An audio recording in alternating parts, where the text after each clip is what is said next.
Ini adalah Samsung Galaxy S20 FE, smartphone daily driver saya saat ini. Smartphone yang satu ini dapat banyak pujian terutama dari YouTuber-YouTuber luar ya. Misalnya MKBHD, dia menganugerahkan Samsung Galaxy S20 FE ini sebagai Smartphone of the Year.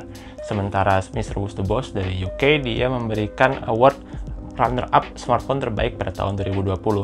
YouTuber-YouTuber lain seperti Linus Media Group dan Dave2D atau Dave Lee juga memberikan apresiasi yang cukup baik untuk smartphone yang satu ini. Pertanyaannya, apakah Galaxy S20 FE itu memang sebagus itu? Jawabannya iya, tapi nggak juga. Kenapa begitu? Saya Aju dari Tekno dan ini adalah review dari Samsung Galaxy S20 FE.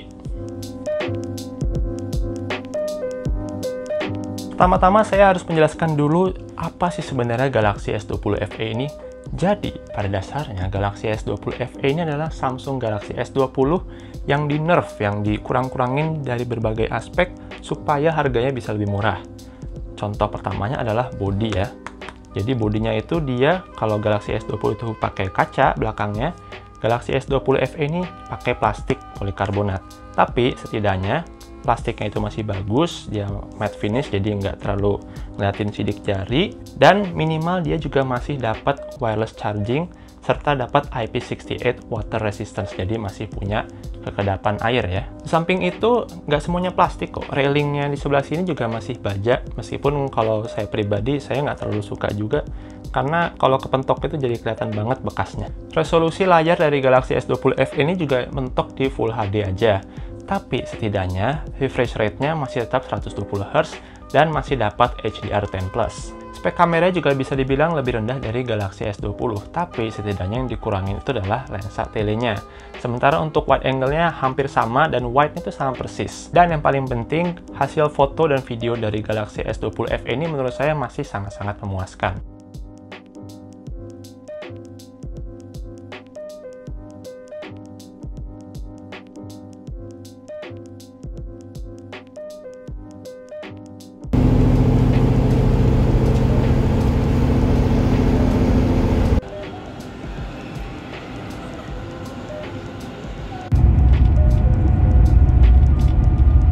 Sisanya ya sama-sama aja dengan Galaxy S20 yang standar, di mana dia prosesornya masih Exynos 990, RAM 8GB, sama-sama punya stereo speaker, dan yang nggak kalah penting adalah dia punya jaminan update minimal 3 tahun, karena dia termasuk seri S. Pada beberapa aspek lain, makan menurut saya bagusan Galaxy S20 FE ketimbang Galaxy S20 yang biasa.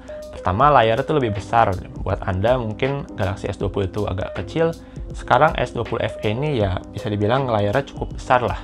Megapiksel dari kamera depan S20 FE juga lebih besar ketimbang Galaxy S20 standar, meskipun saya tahu megapiksel itu bukan penentu kualitas gambar yang satu-satunya. Variasi warna dari Galaxy S20 FE juga lebih banyak dibanding S20, serta baterainya yang lebih besar 500 mAh ketimbang Galaxy S20 yang standar. Yang agak saya sayangkan dari Galaxy S20 FE ini adalah dia cuma punya charger 2 ampere pada paket pembeliannya. Ya, tapi minimal dapat charger lah daripada nggak dapat sama sekali. Harga saat launching dari Galaxy S20 FE ini adalah $700 atau kalau di Indonesia 9,9 juta rupiah.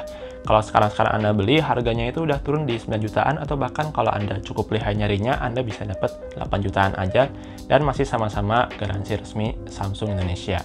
Lalu apakah semua aspek yang udah saya sebutkan tadi buat YouTuber itu bilang kalau Galaxy S20 FE ini adalah merupakan smartphone terbaik pada 2020? Menurut saya ada beberapa hal dari Samsung Galaxy S20 FE yang ada di Indonesia ini bikin dia jadi nggak terbaik lah kalau buat di Indonesia.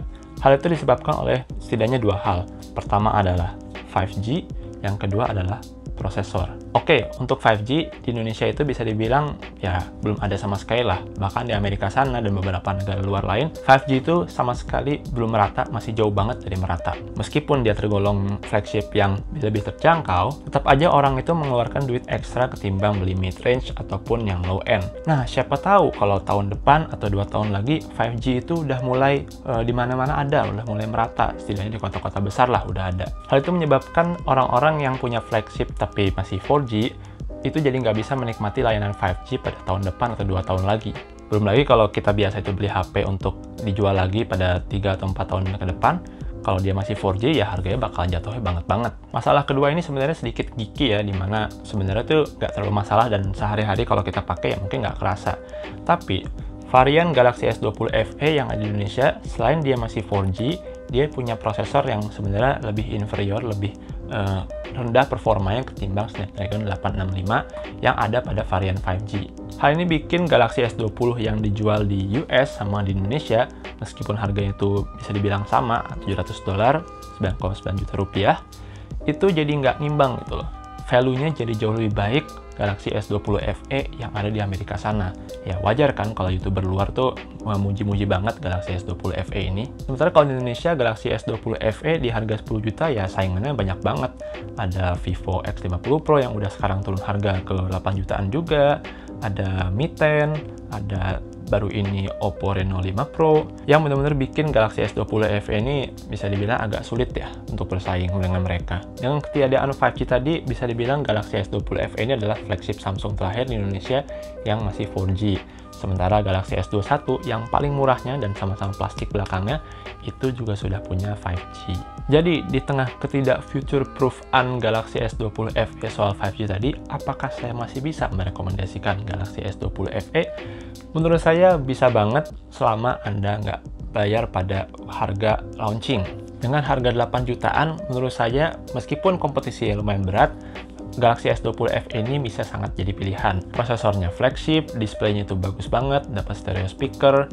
Ya meskipun dia bodinya plastik ya, menurut saya ini nggak kerasa murah sama sekali dan masih kerasa pakai flagship lah. Kalau Anda tuh kekeh misalnya HP saya berikutnya harus 10 juta rupiah, menurut saya pada saat video ini dibuat nggak banyak pilihan bagus ya, dimana S21 itu masih agak tinggi di 12-13 jutaan. Sementara flagship brand lain termasuk yang S20 FE ini sudah turun ke 8-7 jutaan. Saran saya Anda mungkin tahan dulu, tunggu S21 itu turun harganya, atau nabung sekalian beli S21 Plus, atau kalau Anda nggak mesti banget pakai Android ya beli iPhone 12 sekalian gitu. Oke, demikian aja review Galaxy S20 FE dari saya. Silahkan like video ini jika dirasa bermanfaat, subscribe jika tidak ingin ketinggalan konten dan lembar teknologi lainnya. Saya Jul dan terima kasih telah menonton.